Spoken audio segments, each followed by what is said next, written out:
There was something off about the janitors at Westview Plaza. They never cleaned. They moved like ghosts, silent and exact, and their cleaning carts were packed with cameras, not mops. What no one realized was that this mall, packed with teens and food courts, had become the front line of Soviet espionage. The KGB didn't just infiltrate the suburbs, they set up headquarters there, right under America's nose, in Minnesota. In 1984, as Cold War tensions simmered beneath the surface of everyday life, a new shopping mall opened in suburban Minnesota, Westview Plaza. To locals, it was just another slice of American comfort: food courts, shoe stores, toy shops. But to Soviet intelligence, it was something else entirely: a goldmine of access, anonymity, and opportunity. Unlike government buildings, malls weren't guarded. No cameras in the service hallways. No questions asked when night crews came and went. Behind fake storefronts and janitor uniforms, the KGB built an entire spy operation. Quiet, effective, and completely invisible. Until someone looked closer. They arrived just after midnight, when the food court had gone dark, and the escalators groaned to a halt. 6 men in matching Navy uniforms, wheeling carts that rattled slightly too much for cleaning supplies and moved too smoothly for amateurs. North Star Janitorial had been awarded the overnight cleaning contract for Westview Plaza only a month earlier, beating out 2 local companies with a suspiciously low bid and a glossy pitch deck that no one remembered reviewing. Their arrival was quiet, procedural, almost boring, just another crew in a place where no one cared to look twice. But beneath the plastic bins of spray bottles and dusters were carefully compartmentalized toolkits. Soviet-made directional microphones, lockpicks, and tiny film cartridges labeled with nothing but numbers and Cyrillic script. While American consumers dreamed peacefully in their suburban homes, Westview Plaza became a KGB hive. 2 of the agents slipped away from the food court and unlocked a steel door near the freight elevator, using a copied master key that had been acquired weeks earlier through an intermediary asset who managed mall logistics. Inside, behind boxes of unused seasonal signage, they removed a false panel in the wall and installed a discreet mic no larger than a pencil eraser, angled directly at the HVAC duct that ran above the security office on the first floor. Another agent wheeled his cart to a sporting goods store and entered through the back, where he had a key, duplicated during a prior cleaning visit. He stepped into the manager's office, opened the ceiling tile, and slid in a pre-labeled envelope containing film negatives captured by an engineer in the neighboring defense complex.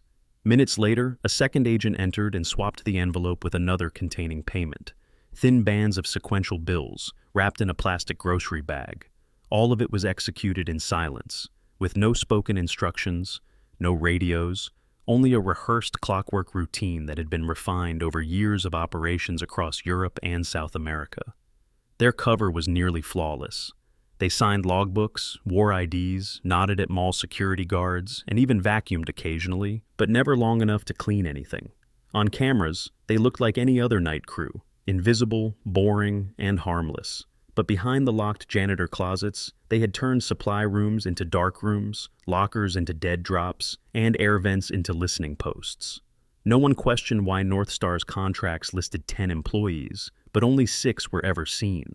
No one noticed that the supplies never needed restocking, and no one realized that beneath the hum of vending machines and the flicker of neon signs, Westview Plaza was no longer just a mall. It had become a Cold War listening station, disguised in mop water and pine-scented cleaner. Every night, secrets changed hands under the same fluorescent lights that lit children's shoe stores and pretzel stands, and every morning, America woke up unaware that the janitors weren't there to clean. They were there to listen. At first glance, Siberian Visions was just another bizarre addition to Westview Plaza's increasingly eclectic array of storefronts. A narrow, incense-soaked kiosk tucked between a frozen yogurt stand and a novelty t-shirt shop, manned by a soft-spoken woman in a paisley headscarf who introduced herself only as Anya and claimed to read emotions through the pulse of a hand and the vibrations of a voice. Her accent, vaguely Slavic, was dismissed as part of the act, a gimmick that paired well with the dim lighting, crystal pendants, and velvet curtains that made the booth look like a cross between a Renaissance fair tent and a thrift store seance room. Shoppers laughed, rolled their eyes, paid $5 for a reading, and left with vague predictions about money, love, and the need to beware blue-eyed strangers in spring. What no one knew was that Anya wasn't a psychic. She was a trained Soviet signals officer from Kaliningrad, fluent in radio frequency manipulation and electromagnetic engineering, and Siberian Visions was a listening post. Directly behind the red curtain where customers sat for readings, inside a hollowed-out filing cabinet, were 3 custom-built Soviet RF scanners, disguised with mirrored panels and hidden beneath laminated charts of zodiac signs. The devices were tuned to intercept low-power transmissions from the nearby Lockridge Defense Systems campus, a contractor developing encrypted communication relays for NATO forces. Positioned just 2 miles away, Lockridge regularly tested unlisted walkie channels and short-range sat-link uplinks, believing the suburban location safe from interception. What they didn't anticipate was that the mall's neon signage, particularly the oversized rotating sail display on the second floor, now housed 2 Soviet signal amplifiers disguised as ballast modules. North Star's janitorial crew had installed the amplifiers over 3 nights using forged maintenance orders and scaffolding that drew no questions from the overnight security team. The result was a covert relay network. Data picked up at the kiosk would be bounced off the mall signage, tunneled through a backhaul embedded in North Star's closed-circuit radio system, and transmitted to a nearby van disguised as an air conditioning repair vehicle parked nightly near the loading dock. The van, in turn, recorded the streams onto reel-to-reel magnetic tape and couriered them to a KGB safe house in Bloomington every Thursday morning. Shoppers never suspected that while they were being told to embrace their inner energy or avoid negative auras, Anya's booth was capturing bursts of tactical data, intercepted calibration sequences, and even fragments of encrypted comms. On at least one occasion, Anya had to quickly press a switch beneath the tarot table to cut power when a curious mall tech worker entered asking about signal interference reports. The switch killed the scanners instantly and rerouted the kiosk's wiring to a portable cassette player rigged to loop forest meditation music. The worker left, shrugging it off as a hippie hobby gone wrong. But upstairs, the amplifiers kept buzzing. The mall, meant to be a monument to American consumerism, was now an antenna, broadcasting national security secrets, all wrapped in patchouli and fake astrology. He blended in so perfectly that no one would have looked twice. Khakis, button-down shirt, the faint line of a cigarette habit behind his yellowed fingernails. But Harold G. Lawson was the kind of man who could dismantle a satellite relay module in under 10 minutes and reassemble it blindfolded. A senior systems engineer at Lockridge Defense Systems with a top-secret clearance and a growing mountain of personal debt that no raise or promotion could dig him out of. What began as frustration, late child support payments, the looming foreclosure of his second home in Eden Prairie, evolved into bitterness, then conviction. Somewhere along the way, Harold started reading Soviet journals translated into English, scribbling quotes from Marx in the margins of Pentagon reports, telling himself that maybe it wasn't treason, not really, just a redistribution of secrets in a world that no longer made sense. His first contact came in the form of a business card, left under the windshield wiper of his Oldsmobile at a bookstore parking lot. One side read, "Tailor and Stitch, Bespoke Alterations since 1967. The other side had a phone number and a handwritten message. For a better fit, mention the snow.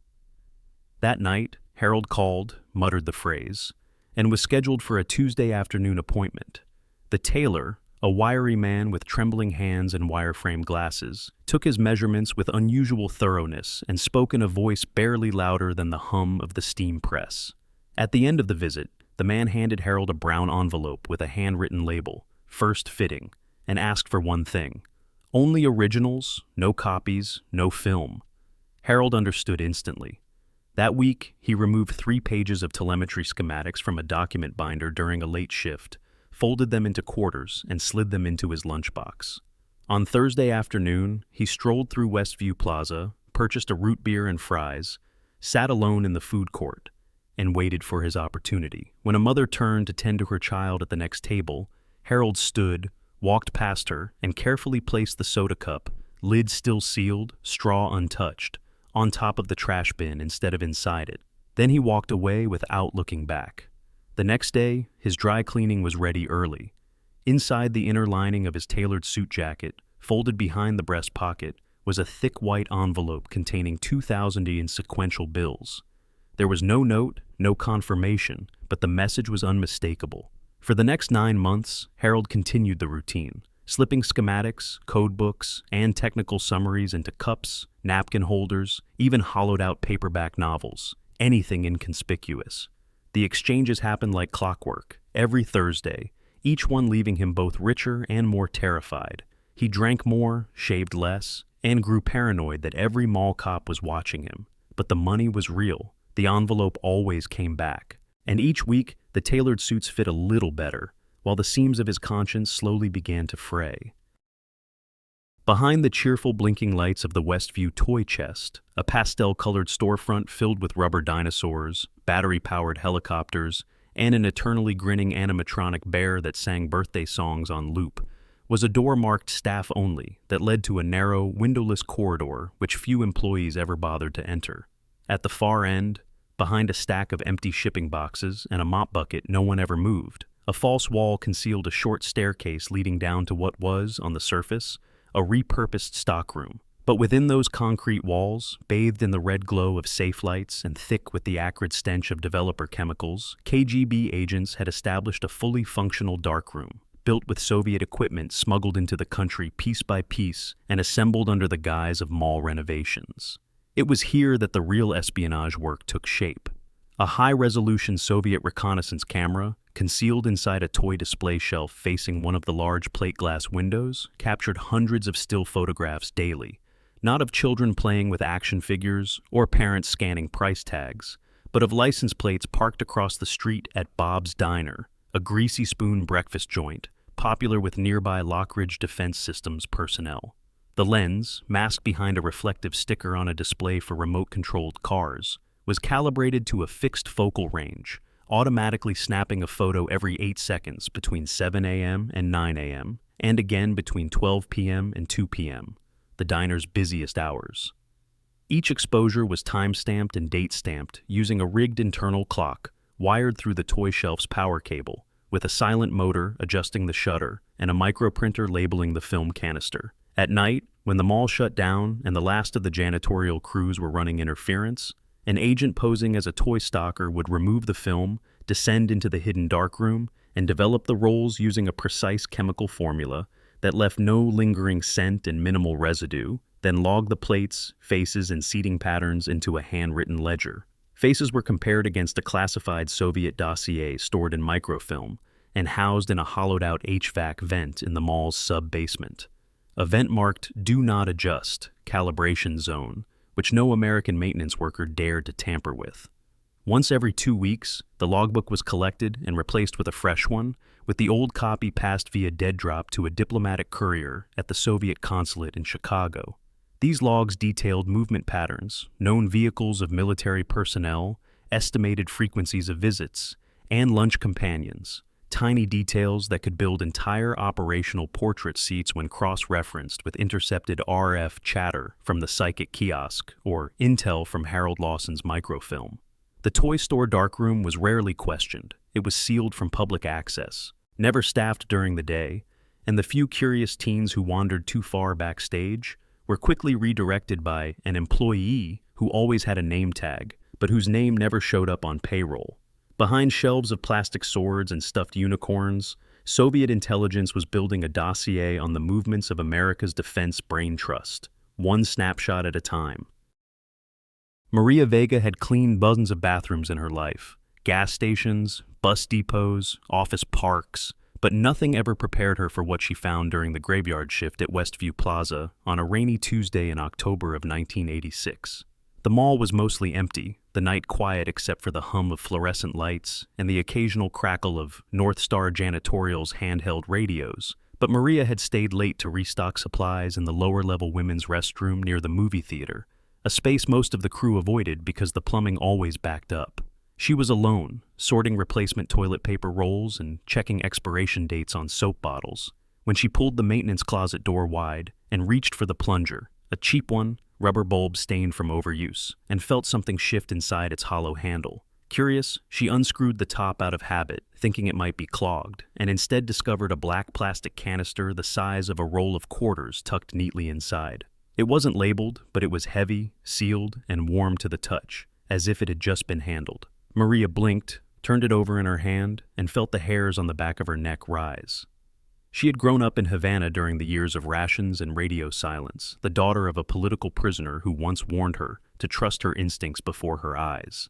And in that moment, every part of her screamed that this wasn't just lost property. She placed the canister into her cleaning caddy, covered it with folded paper towels, and continued working, but her mind spun with questions. After her shift, she sat in her beat-up Ford Escort for nearly 20 minutes, debating whether to go home or report it. Finally, she drove to a payphone behind a gas station and dialed a number she'd copied from a break room flyer weeks earlier, an anonymous FBI tip line for suspicious activity, mostly meant for union busting or reporting workplace theft. The operator took her message with polite indifference, recorded the mall's name, her shift, and a vague description of the item, but Maria could tell from the bored tone that the agent on the other end didn't grasp what she was saying. "It's probably trash," they said. "You can toss it or turn it into lost and found." But Maria didn't throw it out. She brought it home, wrapped it in a Ziploc bag, and placed it in her freezer, next to her son's popsicles, unsure of what else to do. Days passed, no follow-up, but somewhere deep inside the Bureau's Washington field office, her call, flagged for review under the keyword film canister plus cleaning crew plus mall, was quietly rerouted from general intake to a back office in counterintelligence. A young analyst named Derek Harlow, buried in Cold War paperwork and bored of hunting fake leads, pulled the case out of curiosity, noted the location, the vague mention of North Star Janitorial, and paused. He'd heard that name before, in a footnote tied to a closed investigation from 3 years earlier involving a suspected Soviet operative at a Denver shopping complex. He didn't know it yet, but Maria Vega had just poked a hole in one of the quietest Soviet spy operations on U.S. soil, using nothing more than curiosity, instinct, and a spray bottle full of diluted bleach. Operation Front Window began, not with a raid or a headline, but with coffee-stained blueprints and a series of quiet nods inside a beige conference room buried in the basement of the FBI's Minneapolis field office, where Derek Harlow's flagged tip had ignited something far larger than he'd anticipated. The Bureau, unsure whether they were about to step into a nest of Cold War fantasy or the real deal, approached Westview Plaza like a crime scene they hadn't been invited to, deploying assets with surgical care, installing surveillance in silence, and embedding agents who looked like fast food workers and janitors but moved like ghosts. Within 72 hours, a team of 10 field officers had been inserted into the mall's bloodstream, 2 flipping burgers at Carl's Grill, 1 replacing floor tiles near the bookstore, another mopping floors with a mop that held a camera in its handle, and 3 posing as overnight maintenance recruits, working side by side with North Star Janitorial's own team while secretly logging every movement they made. The rest remained in mobile surveillance vans positioned behind the loading dock and in the adjacent parking garage, operating parabolic microphones, signal interceptors, and thermal scanners to track activity flow. One agent, posing as a vending machine technician, installed an ultra-sensitive directional mic in the ceiling panel above the food court trash bins, exactly where the soda cup drop-offs had been rumored to occur. Another built a false electrical panel in the service hallway behind the toy store, allowing the Bureau to tap into interior security camera feeds. Over the next 3 weeks, patterns emerged that no longer allowed for doubt. North Star Janitorial employees clocked in like clockwork, but rarely cleaned. One crew entered the second-floor atrium bathrooms 12 nights in a row without replacing a single paper towel roll or logging any supply usage. Instead, they lingered in the utility closet for 20 minutes at a time, during which an agent's thermal cam showed 2 figures standing still, while a third knelt, likely fiddling with something inside the wall. Badge logs provided by a quiet source in mall security showed that these same employees were accessing restricted zones, roof access panels, sub-basement maintenance corridors, signage control rooms, areas no cleaning crew should have needed. The FBI began cross-referencing North Star's employee roster and found something disturbing. 4 names didn't match any state or federal employment database, and 2 were tied to forged immigration records flagged but never pursued years earlier in New Jersey. Meanwhile, agents began noticing peculiar delivery schedules, unmarked packages arriving after midnight, always accepted by the same North Star foreman, always signed for without scanning and then disappearing. Surveillance drones disguised as HVAC units on the roof captured footage of janitors unloading not mops, but sealed containers from the back of a cleaning van. By the end of week 4, the FBI's board was covered in strings, photos, and timestamps. Evidence that Westview Plaza wasn't just being used, it had been completely repurposed. Somewhere beneath the soft rock music and discount perfume, America's enemy had built a second embassy. Now, the Bureau was watching. The intercept came on a Thursday afternoon at precisely 2:14 p.m., timed to the second, and executed with the kind of restrained precision that only comes after weeks of quiet desperation and the knowledge that if they missed it, the entire operation might collapse into shadows again. An undercover agent named Ray Duncan, dressed in the maroon apron of a frozen yogurt stand, had been posted near the food court trash bins for 6 consecutive days, pretending to refill napkins while using a concealed button under his thumb to trigger silent camera captures. That day, Harold Lawson entered the plaza just after 1:45 p.m., wearing his usual drab windbreaker, holding a small paper bag, and scanning the room the way he always did, half distracted, half paranoid. He bought a root beer, as he always did, and sat at his usual table, but this time Ray noticed the difference. The bag was already folded when Lawson arrived, and the soda cup he brought with him didn't match the branding of the stand where he appeared to have bought it. The cue came when Lawson stood, casually walked past the bin near the west exit, and placed the soda cup, seemingly full, on top, not inside. As he disappeared down the escalator, another janitor appeared within seconds, a familiar North Star employee known only by the alias Victor, who picked up the cup without breaking stride and vanished into a staff corridor behind the restrooms. Within 90 seconds, the FBI team executed a pre-authorized covert retrieval protocol. 2 plainclothes agents disguised as maintenance workers entered through a side hall, located the identical trash receptacle positioned on a pivoting hinge by mall staff, and swapped the bin for a dummy unit. The original bin was hustled out through the service corridor and into an unmarked van, where forensic techs and gloves cracked open the cup. Inside a double-sealed plastic film canister were 6 tightly wound strips of 35mm microfilm, each labeled in a code the FBI had seen before in a dormant investigation out of Chicago. When developed, the film revealed not only highly classified radar schematics from a U.S. Air Force installation in Colorado, but also technical documentation for a new modular jamming array under experimental production. The level of detail confirmed beyond a doubt that the source had top-level access, and cross-referencing the leak's technical footprint with internal logs at Lockridge Defense Systems eliminated all but one name, Harold G. Lawson. That same night, the Bureau issued a quiet nationwide intelligence bulletin. The operation in Westview Plaza was not isolated. Matching code signatures and tradecraft tactics had just been linked to prior unsolved incidents at 2 other shopping malls, one in Schaumburg, Illinois, and another in King of Prussia, Pennsylvania. The fingerprint was Soviet, unmistakably KGB, and far more sophisticated than the FBI had ever dared estimate. Internal panic set in. If malls were being used as covert hubs, then no suburban space was immune. Intelligence analysts were pulled off other assignments. Files were reopened. The quiet corners of American consumerism were no longer safe. The Cold War had moved into the food court.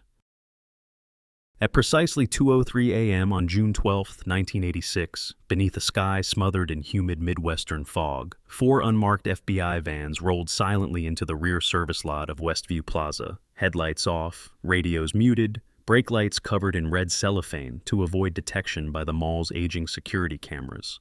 Inside those vans were 19 federal agents from 3 bureaus, counterintelligence, technical surveillance, and federal enforcement, all armed with sealed indictments, search warrants, and the kind of urgency reserved for operations that carry the weight of national embarrassment if they fail. The night manager for mall security, already briefed under a temporary non-disclosure gag order, gave the signal with a flick of the rear dock lights. Within moments, agents in matte black windbreakers began fanning out through the access hallways, cutting across atriums with practiced schlints, and flooding into locations that had, until that night, been treated as mundane.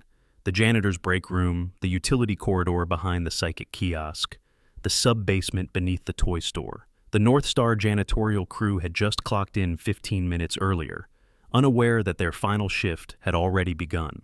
Victor, the lead operative who had retrieved Harold Lawson's soda cup drop just days earlier, was the first to be subdued, tackled without warning as he reached for a supply locker that turned out to house a cache of counterfeit maintenance passes, burner radios, and blank payroll sheets. 4 more were arrested within minutes, one in the boiler room, attempting to flush microfilm canisters down an industrial floor drain, another in the signage access stairwell, where hidden amplifiers were still humming. All 5 were KGB operatives operating under deep cover identities built on forged documentation more than a decade old. The tailor shop, long shuttered behind "Alterations in Progress" signs, was breached at 2:16 a.m., revealing an interior far removed from fabric and thread. A single metal table lined with classified blueprints, 3 rolls of exposed 35mm film, and a lockbox containing $14,000 in U.S. currency, all in sequential $100 bills. An adjacent closet was filled not with garments, but with camera lenses, developer fluid, and shredded receipts from pawn shops stretching from Minnesota to Delaware. Across the plaza, agents stormed Siberian Visions, only to find it abandoned, the beaded curtain torn down, the fake tarot table missing, and the back wall rigged with a timed aerosol burner designed to melt sensitive circuitry. They recovered fragments of a listening device still warm to the touch and a smoldering pile of half-burned RF frequency logs. But the woman known as Anya was gone. Surveillance would later show her leaving 2 hours before the raid carrying a duffel bag and wearing a fast food uniform, slipping out a side door and disappearing into the suburbs. Not everything was recovered, not everyone was caught.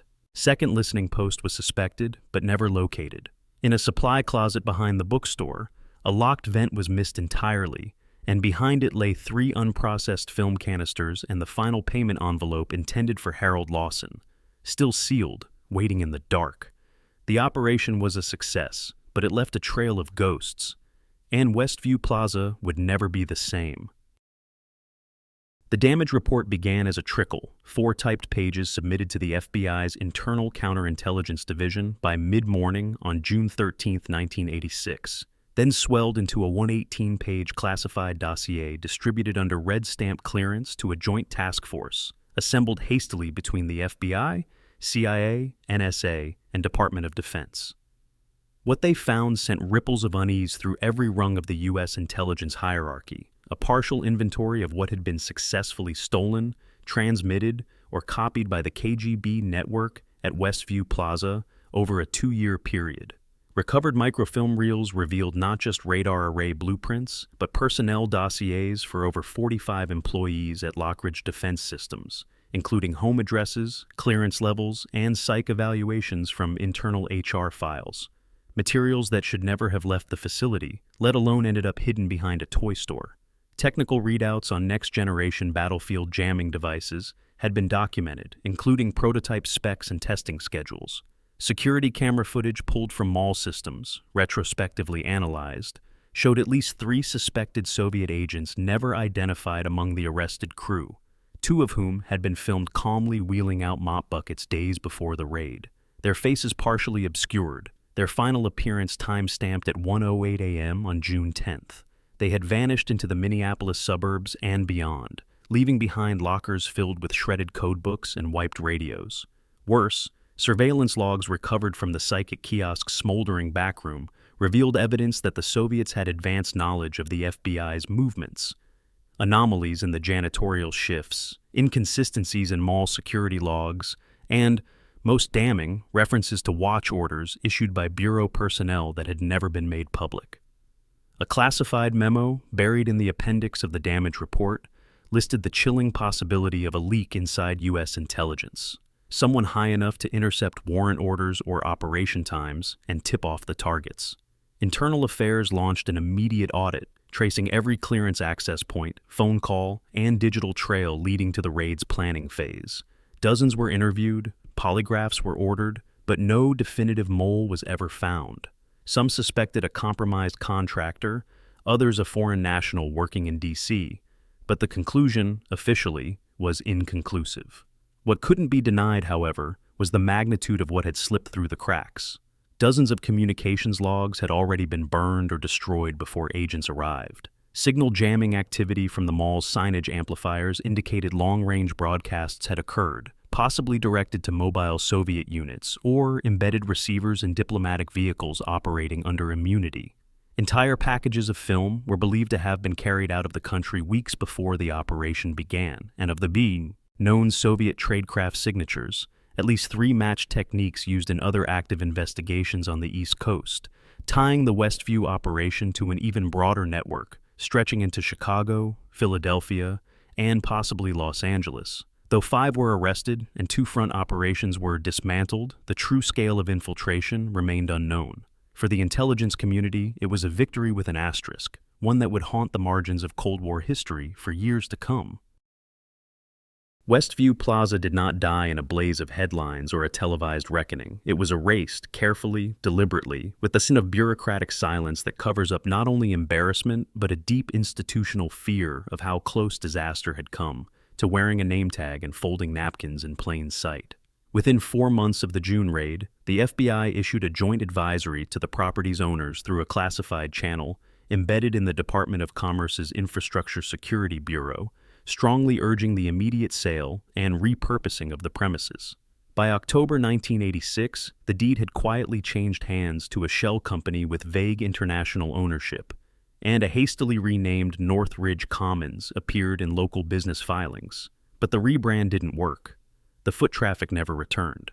The anchor tenants left first, JCPenney, then Kinney Shoes, then the record store that had once blasted Madonna and Bruce Springsteen into the food court air. Rumors swirled among the locals, who couldn't quite explain the sudden drop in mall security, the boarded-up storefronts, or the way janitors seemed to vanish mid-shift. Within a year, vandalism crept in. Graffiti covered the windows. One wing was shut down entirely due to structural concerns, though the engineering reports were sealed. By 1989, with the Cold War technically ending but its shadows still trailing behind, the final remaining vendor, a dry cleaner that had changed ownership 3 times, locked its doors and never reopened. Bulldozers arrived in the spring of '91 under the cover of commercial redevelopment, and Westview Plaza was reduced to rubble in less than 10 days. No commemorative plaque was placed, no historical marker installed. The press release announcing the demolition cited urban renewal and commercial stagnation, careful not to mention anything about espionage, KGB drop points, or high-resolution cameras hidden inside toy store shelving. A new development was proposed, then shelved, then reimagined as a mixed-use retail corridor, which eventually became nothing more than a cracked parking lot that hosted food trucks and weekend flea markets. Locals called it the Ghost Lot, and most never knew why the place felt heavier than it should, as if the ground remembered something no one was allowed to speak of. But deep in the National Archives, inside a redacted dossier labeled WSP-86 Delta, the name Westview Plaza survives like a scar in Cold War history, a location marked with annotations like domestic compromise vector and failed neutralization protocol. For the agents who worked the case, it was always the one that almost slipped away, the one that taught them to look harder at the quiet places, the safe places, the ones filled with birthday balloons and cinnamon rolls. And for the handful of people who once walked through that mall unknowingly stepping over wires and whispers, it remains a haunting reminder that the front lines of ideological warfare weren't drawn with tanks or parades. They were drawn in janitor closets, between dressing rooms, and behind food court trash bins. Capitalism and communism didn't just collide in Berlin or Moscow. They collided in a Minnesota mall, and nobody noticed. If this story stunned you as much as it stunned the agents who uncovered it, share it with someone who still thinks the Cold War was all spies in trench coats and secret meetings in alleyways. Subscribe for more true stories where history hid in plain sight, because sometimes the most ordinary places hold the darkest secrets.